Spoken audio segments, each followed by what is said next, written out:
Hello, good evening, Namaskar everyone. Welcome to all of you. This is Pooja. Dear parents, previous video में हम लोगों ने start किया था माइक्रोबायोलॉजी, जिसमें हम लोग पढ़ चुके हैं introduction and classification of virus. Virus का क्लासिफिकेशन पढ़ रहे थे, जिसमें हम सभी लोगों ने पढ़ा था वायरस के जेनेटिक मटेरियल की बेसिस पर हमने उन्हें अलग अलग क्लासीफाई किया था। जैसे जिनके पास डीएनए जेनेटिक मटेरियल था, जिन्हें हम डीएनए वायरस कह रहे थे, और जिनके पास आरएनए जेनेटिक मटेरियल था उन्हें सेपरेट रखा था, जिनके पास आरएनए जेनेटिक मटेरियल था। उसके बाद मोस्ट इम्पॉर्टेंट शेप के बारे में बात की थी। कुछ ऐसे स्पेसिफिक वायरस हैं जिनके शेप आपको याद रखने थे। क्लियर। एंड उसी के साथ आज हम लोग पढ़ेंगे ऐसी वायरस जिनके पास इन्वलप प्रेजेंट है ना, जिनके पास इन्वलप प्रेजेंट है। तो ऐसे वायरस जिनके पास इन्वलप प्रेजेंट है उन्हें हम इन्वलप्ड वायरस कहेंगे। एंड जिन वायरस के पास इन्वलप्ड नहीं प्रेजेंट है उन्हें हम नॉन इन्वलप्ड वायरस कहेंगे। तो इन्हें भी हम फर्दर 2 पार्ट्स में डिवाइड कर सकते हैं on the basis of genetic material. जिनके पास डीएनए जेनेटिक मटेरियल है और वो इन्वलप्ड हैं तो उन्हें अलग सेपरेट रखा। उसके बाद जिनके पास आरएनए जेनेटिक मटेरियल है और इन्वलप्ड मेम्ब्रेन भी प्रेजेंट है तो उन्हें सेपरेट रखा। ठीक है, तो बात कर लेते हैं इन्वलप्ड डीएनए वायरस की। तो इसके अंतर्गत हमारे आ जाता है आपका जो हर्पीस वायरस है ना, जो कि सर्वाइकल कैंसर कॉज करता है। एंड पॉक्स वायरस, इसके बाद जो आपका स्मॉल पॉक्स वायरस है, उसके बाद हिपेटाइटिस। ठीक है, एंड हिपेटाइटिस। तो ये वायरस कैसे हैं, आपके इन्वलप्ड हैं और इनके पास जेनेटिक मटेरियल डीएनए है। तो इम्पॉर्टेंट है, कई बार इन्वलप्ड से क्वेश्चन पूछा जाता है, इसलिए आप इसे ध्यान से पढ़ेंगे और याद रखेंगे। ठीक है, उसके बाद अगर बात करें कि जिनके पास आरएनए जेनेटिक मटेरियल है और इन्वलप्ड भी प्रेजेंट है तो वो हमारे वायरस हैं, that is corona virus, paramyxo virus, flavi virus, rhabdo virus, या जिसे हम रेबीज़ वायरस कहते हैं। रेबीज़ वायरस कैसा बुलेट शेप्ड होता है, याद रखना है। एंड अगर ऐसे वायरस की बात करें जिनके पास इन्वलप्ड मेम्ब्रेन नहीं प्रेजेंट है, जिन्हें हम नॉन इन्वलप्ड वायरस कहते हैं, तो उनको भी on the basis of DNA and RNA के बेसिस पर अलग अलग कैटेगराइज कर लेंगे, है ना। तो बात करेंगे डीएनए आर वायरस जिनके पास इन्वलप नहीं प्रेजेंट है, तो वो हमारे पास हैं adeno virus, polyoma virus, papilloma virus. तो इन तीनों की आपको अच्छे से एग्जाम्पल्स याद रखने हैं, क्योंकि कई बार यहाँ से क्वेश्चन पूछा जाता है। ठीक है, एंड आरएनए वायरस जिनके पास इन्वलप नहीं प्रेजेंट है तो वो है हमारा reo virus and picorna virus. ठीक है, picorna virus and reo virus. तो आप रियो वायरस का आपको एग्जांपल याद रखना है, मोस्ट कॉमन है। एंड जो रियो वायरस है इसमें आपका डबल स्ट्रैंडेड आरएनए प्रेजेंट होता है, इस बात को भी आप याद रखेंगे, क्योंकि रियो वायरस से कई बार क्वेश्चन पूछा गया है। क्लियर। तो आपको इन्वलप्ड के बेस पर इसे अच्छे से याद रखना है। अगर आप नोट्स बना रहे हैं तो अच्छे से आप लिख लीजिए, वरना फिर आप स्क्रीनशॉट ले लीजिए और आप पीडीएफ को भी गेन कर सकते हैं टेलीग्राम चैनल से, जिसका लिंक डिस्क्रिप्शन बॉक्स में दे दिया गया है।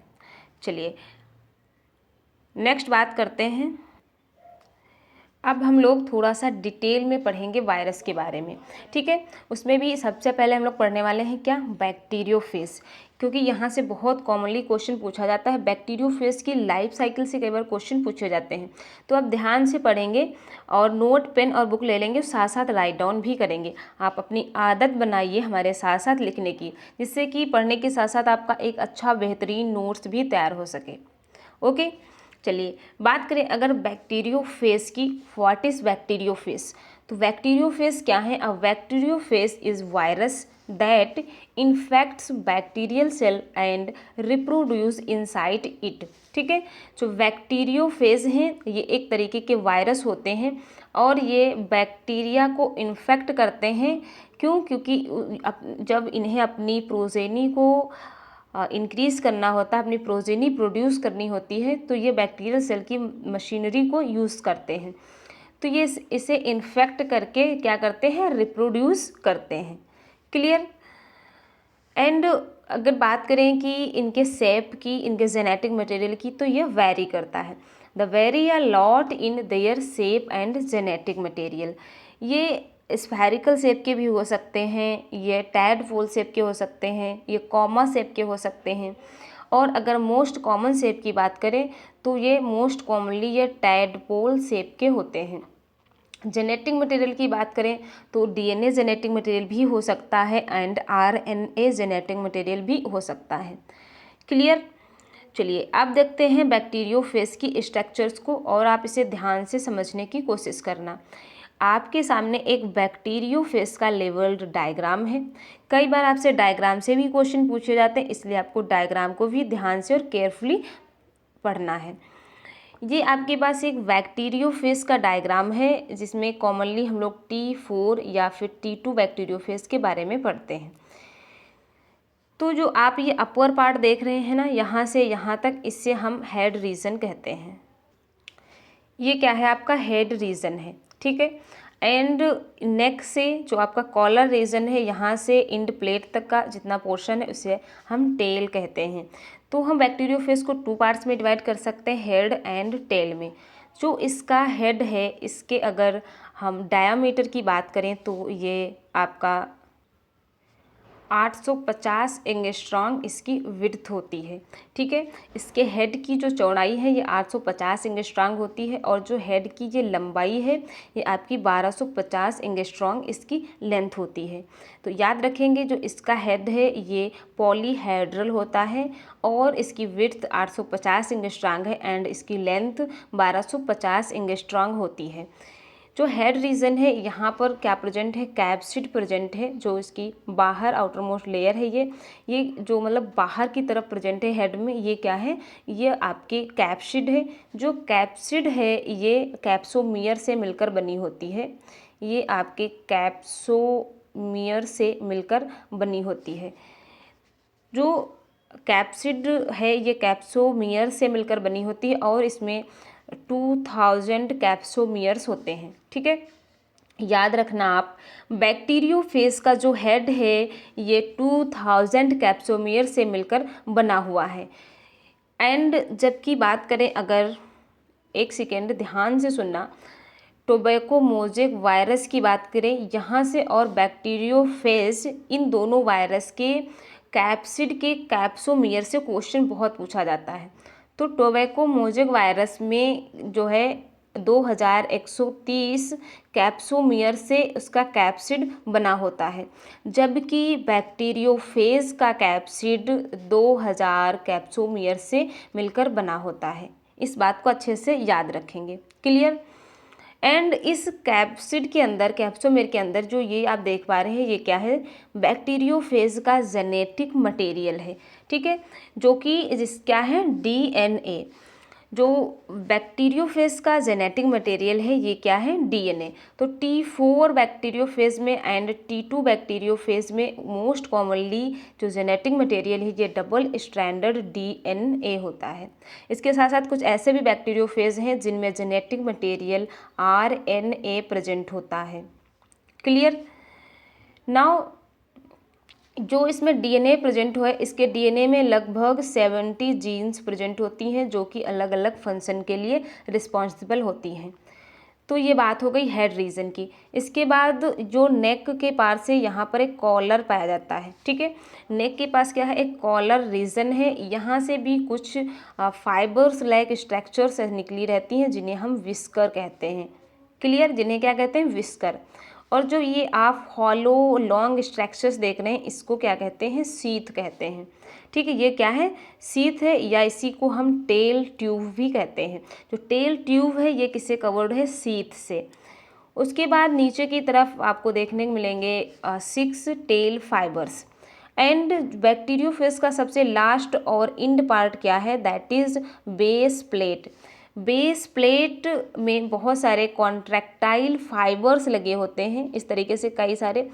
बेसल प्लेट के ईच कॉर्नर से एक एक जो है टेल फाइबर्स निकले रहते हैं, ठीक है। ध्यान से सुनना, जो बेस प्लेट है ये कैसी होती है, ये हेक्सागोनल होती है, ठीक है, ये कैसी होती है, हेक्सागोनल। तो ईच कॉर्नर से टेल फाइबर निकले रहते हैं। तो बैक्टीरियोफेज में टोटल 6 टेल फाइबर्स प्रेजेंट होते हैं और ये टेल फाइबर कॉन्ट्रैक्टाइल होते हैं और कुछ में ये टेल फाइबर नॉन कॉन्ट्रैक्टाइल भी होते हैं।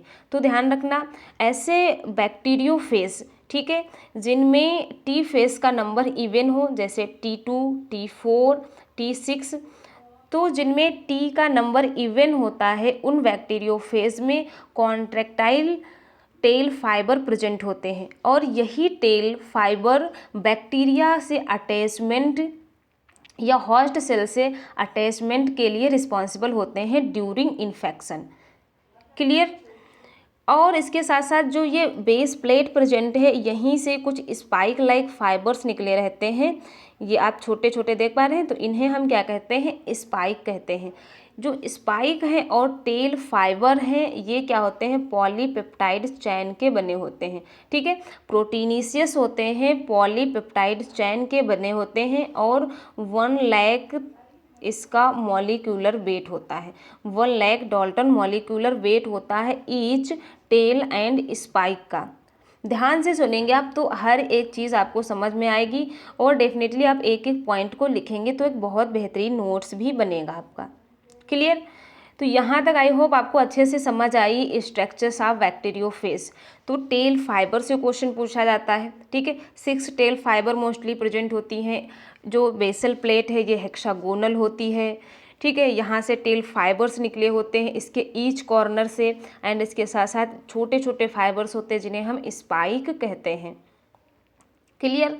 कैप्सोमियर्स याद रखना है, जो इसका हेड रीजन है ये कैप्सिड और जेनेटिक मटेरियल से बना होता है। चलिए अब हम इसकी लाइफ साइकिल के बारे में समझते हैं, जहाँ से क्वेश्चन कई बार पूछा जाता है, ठीक है।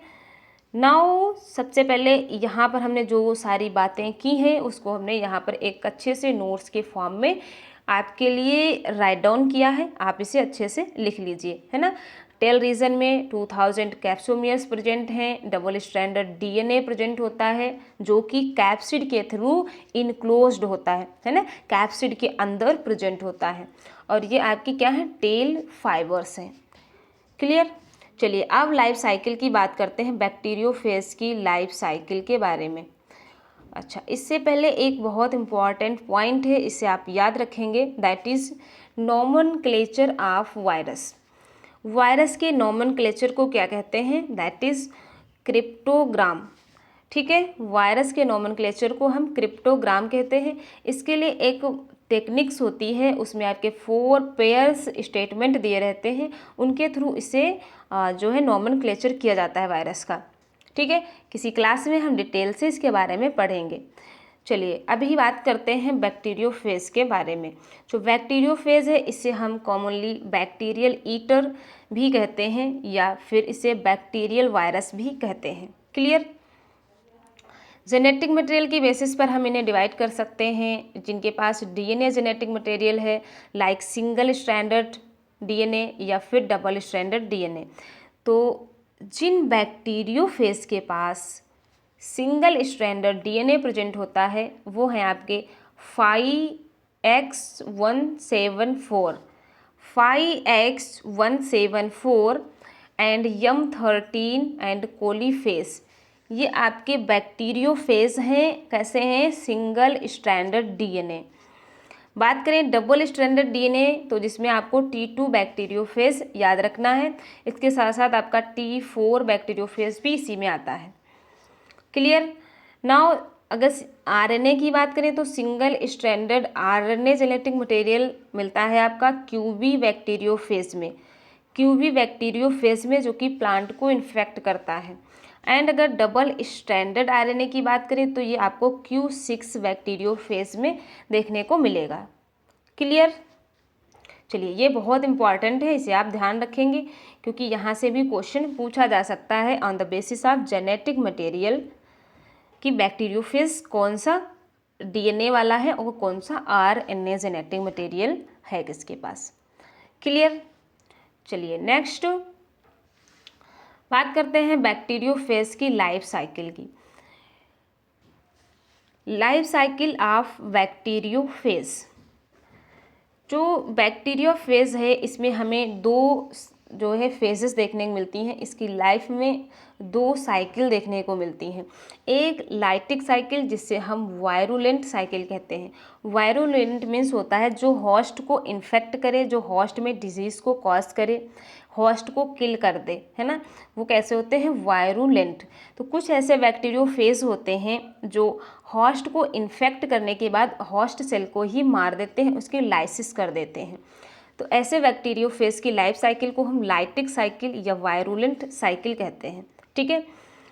In the lytic cycle a bacteriophage infects a bacteria and kills it to release progeny virus. ध्यान से सुनिए क्या होता है इसमें। जब बैक्टीरियोफेज बैक्टीरियल सेल को इन्फेक्ट करता है, ठीक है, एंड उसके बाद क्या करता है, उसके अंदर अपने जीनोम को इंसर्ट कर देता है। जीनोम को इंसर्ट करने के बाद उसका जीनोम होस्ट सेल के जीनोम के साथ इंटीग्रेट कर जाता है और ये अपने को मल्टीप्लाई करता है और नई प्रोजेनी का फॉर्मेशन कर लेता है ना, न्यू प्रोजेनी बन जाती। और जब न्यू प्रोजेनी बन जाती उसके बाद ये बैक्टीरियल सेल को जो है बैक्टीरियल सेल की लाइसिस कर देता है और उसके बाद ये वायरस रिलीज़ हो जाते हैं। जो न्यू प्रोजेनी बनी वो वहाँ से रिलीज़ हो जाती हैं। ठीक, तो इसी को हम क्या कहते हैं, लाइटिक साइकिल। अच्छा, हम इसको अच्छे से स्टेप वाइज पढ़ेंगे। इससे पहले बात कर लेते हैं लाइसोजेनिक साइकिल क्या होती है, या फिर बात करें कि टेम्परेट साइकिल क्या होती है। ठीक है, तो अगर बात करें टेम्परेट साइकिल की, that means in this the phase becomes integrated with the chromosome of the host cell and is known as a prophage. जब ऐसे बैक्टीरियोफेज जो बैक्टीरियल सेल में अपना जीनोम इंटीग्रेट करते हैं, अपना जीनोम इंसर्ट करने के बाद जो बैक्टीरियल सेल का जीनोम प्रेजेंट होता है उसी के साथ इंटीग्रेट हो जाते हैं, उसी के साथ क्या करते हैं, अपने आप को इंटीग्रेट कर लेते हैं। तो उसके बाद उस कंडीशन को हम क्या कहने लगते हैं, प्रोफेज। ठीक है, तो हमें प्रोफेज लाइटिक फेज में देखने को नहीं मिलती है। ध्यान रखना, प्रोफेज से क्वेश्चन पूछा जाता है। जो प्रोफेज स्टेज है ये आपको कहाँ देखने को मिलेगी, लाइसोजेनिक साइकिल में। ठीक है, ये कहाँ देखने को मिलेगी, दैट इज लाइसोजेनिक साइकिल में। And this prophage is transmitted to progeny at the time of cell division during reproduction in bacteria. जब बैक्टीरियल सेल में रिप्रोडक्शन होगा उसी समय इनका भी रिप्रोडक्शन होगा, ये भी अपनी कॉपीज को मल्टीप्लाई कर लेंगे। ठीक है, the bacteria carrying a prophage without being lysed is called lysogenic bacteria. और वो बैक्टीरियल सेल को लाइसिस नहीं करेंगे, ना ही होस्ट को किल करेंगे। ठीक है, वो उसे किल नहीं करते हैं। तो ऐसे जो बैक्टीरिया होंगे उन्हें हम लाइसोजेनिक बैक्टीरिया कहेंगे, है ना, जिनके अंदर बैक्टीरियोफेज है, प्रेजेंट है, बट वो अभी बैक्टीरिया सेल को किल नहीं किया है। तो वो कैसी फेज है, बैक्टीरिया की लाइसोजेनिक, है ना, तो उन्हें हम लाइसोजेनिक बैक्टीरिया भी कहते हैं। I hope you are understand very well. अगर अच्छे से नहीं समझ में आया तो 1 से 2 बार आप वीडियोस को देखिए, डेफिनेटली आपको दोनों ही साइकिल अच्छे से समझ में आएंगी। चलिए अब एक बार बात करते हैं लाइटिक साइकिल की, जो क्या है, वायरुलेंट साइकिल है। इसे आप ध्यान से समझेंगे। ठीक है, जब वायरस ने क्या किया, बैक्टीरियल सेल को इन्फेक्ट किया, ठीक है, तो सबसे पहले क्या होगा, यहीं पर एक साइकिल के थ्रू समझाने की कोशिश करते हैं लाइटिक साइकिल को। ठीक है, सपोज करिए ये आपकी एक बैक्टीरियल सेल है। ठीक है, ये आपकी एक बैक्टीरियल सेल है और ये बैक्टीरियल सेल का प्लाज्मिड प्रेजेंट है और ये बैक्टीरियल सेल का जीनोम। क्लियर। एंड जो बैक्टीरियोफेज है उसने यहाँ पर क्या किया, इन्फेक्ट किया बैक्टीरिया को। ठीक है, सपोज करिए ये बैक्टीरियोफेज है, इसने इन्फेक्ट किया बैक्टीरियोफेज को, और ये इसने इन्फेक्ट किया किसको, बैक्टीरिया को। ये क्या है, दैट इज वायरल जीनोम। ठीक है, ये क्या है, वायरल जीनोम है, ये वायरस का जीनोम है। तो सबसे पहले क्या होता है, जब बैक्टीरियोफेज बैक्टीरिया को इन्फेक्ट करने जाता है, तब the virus attach to the host cell surface with help of tail fibers. जो टेल फाइबर्स हैं, इनकी हेल्प से बैक्टीरिया में सबसे पहले अटैचमेंट करता है। तो लाइटिक साइकिल की सबसे फर्स्ट स्टेज क्या है, दैट इज अटैचमेंट। ठीक है, दैट इज अटैचमेंट। उसके बाद इन्फेक्शन और पेनिट्रेशन। सेकेंड में क्या होता है, दैट इज यह बैक्टीरियल सेल है। ठीक है, और ये बैक्टीरियोफेज है। ये bacteriophage with the help of contractile tail fibers injured to viral genome into bacterial cell. जो बैक्टीरियोफेज के पास वायरल जीनोम था, इसको ये इंजर्ट कर देता है किसमें, बैक्टीरिया के अंदर। ठीक है, तो ये आपका वायरल जीनोम आ गया कहाँ, बैक्टीरिया के अंदर, और ये आपके बैक्टीरिया का जीनोम है और ये इसका प्लाज्मिड है। क्लियर। उसके बाद क्या होता है, यहीं पर अब जो वायरल जीनोम है, now viral genome hijacks machinery of host genome for replication. जो बैक्टीरियोफेज है, ये बैक्टीरिया के जीनोम की मशीनरी को हाईजैक कर लेगा और अपने जीनोम को मल्टीप्लाई करेगा, जिससे कि न्यू प्रोजेनी का फॉर्मेशन हो सके। तो इस तरीके से ये क्या करता है, नेक्स्ट मल्टीप्लिकेशन करता है। उसके बाद असेंबली ऑफ वायरल पार्टिकल्स, एक सेकेंड, नाउ क्या होता है, assembly of viral particles, transcription and translation of one genome. Assembly के दौरान क्या होता है कि सपोज करिए ये बैक्टीरियल सेल थी, है ना, और ये बैक्टीरिया का जीनोम प्रेजेंट था, एंड यहीं पर क्या था, वायरल का जीनोम प्रेजेंट था। जो वायरल का जीनोम है, ठीक है, जो वायरल का जीनोम है, ये क्या करता है, बैक्टीरियल जीनोम के साथ असेंबली कर लेता है। ठीक, असेंबली करने के बाद जो वायरल जीनोम है, ये अपना ट्रांसक्रिप्शन करेगा, डीएनए का फॉर्मेशन, और उसके बाद क्या कर लेगा, ट्रांसलेशन कर लेगा और अपने जीनोम का। ठीक है, उसके बाद ये क्या कर लेगा, नई प्रोजेनी का फॉर्मेशन कर लेगा। ठीक है, तो इस तरीके से ये क्या करेगा, ढेर सारी नई प्रोजेनी बन जाएंगी, कहाँ, बैक्टीरियल सेल के ही अंदर। ठीक है, ये कहाँ बन रही हैं, बैक्टीरियल सेल के ही अंदर। तो बहुत सारी जो बैक्टीरियोफेज की न्यू प्रोजेनी बन जाएंगी। जिस समय जीनोम खुद को रेप्लिकेट करता है, ट्रांसलेशन करता है, उस टाइम कुछ ऐसे इंजाइम्स सिक्रीट होते हैं बैक्टीरियोफेज से। वो बैक्टीरियोफेज के जो इंजाइम हैं, ये बैक्टीरिया की सेल वॉल को डैमेज कर देते हैं। ठीक है, ध्यान से सुनना, बैक्टीरिया की सेल वॉल को डैमेज कर देते हैं। तो वायरल एंजाइम क्या कर रहे हैं, बैक्टीरियल सेल को, जो वायरल एंजाइम था जो बैक्टीरियोफेज का, ये बैक्टीरियल सेल वॉल को डैमेज कर देता है। इससे लास्ट में क्या होता है, बैक्टीरियल सेल की जो है, जो ये बैक्टीरियल सेल है, इसकी लाइसिस हो जाती है। ठीक है, बैक्टीरियल सेल वॉल की लाइसिस हो जाती है, और ध्यान से देखना, बैक्टीरियल सेल की यहाँ पर क्या हो गई, लाइसिस हो गई, और लाइसिस होने के बाद यहाँ से जो ये बैक्टीरियोफेज थे, ये रिलीज़ हो जाएंगे। ठीक है, जो बैक्टीरियोफेज की नई प्रोजेनी बनी थी, ये यहाँ से क्या हो जाएंगी, रिलीज़ हो जाएंगी।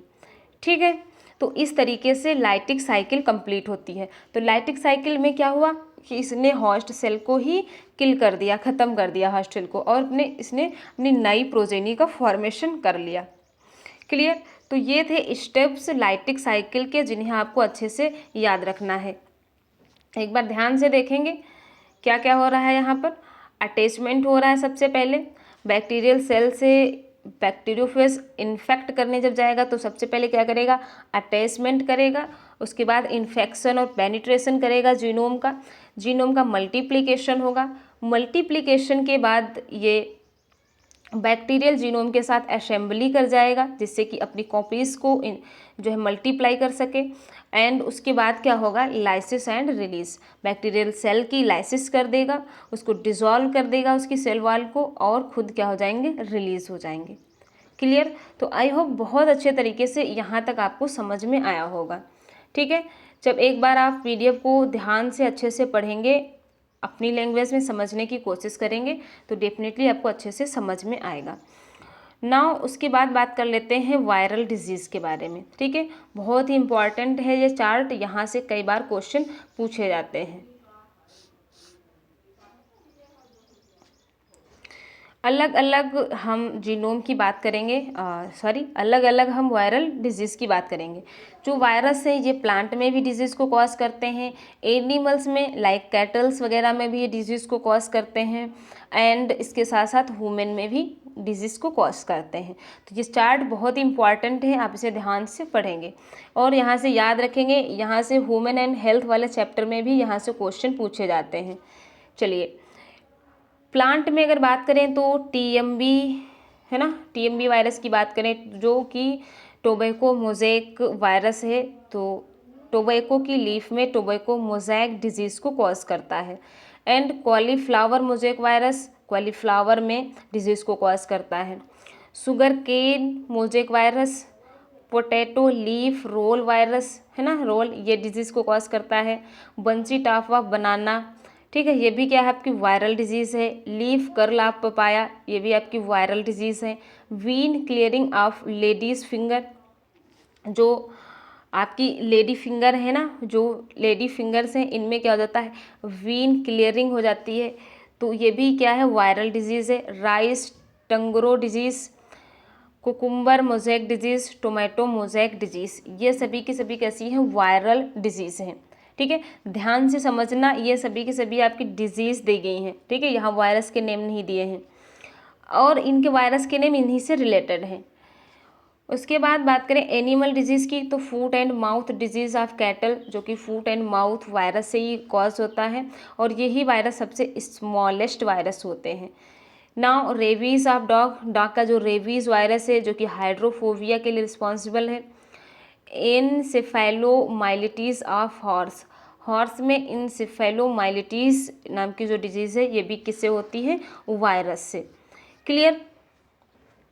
नाउ ह्यूमन में बात करें तो बहुत सारी, आप सभी लोग जानते हैं ह्यूमन में कितनी सारी डिजीज़ कॉज करते हैं वायरस, जैसे कॉमन कोल्ड है ना, जो कि इन्फ्लुएंजा के द्वारा होता है, ये कोल्ड कॉमन वायरस के थ्रू होता है।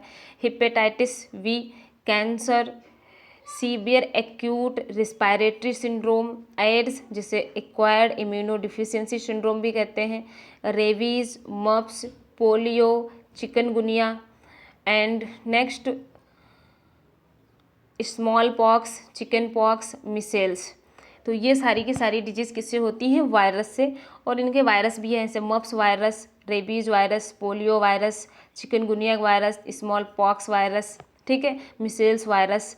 तो इनके नेम भी इनकी डिजीज़ पर ही हैं।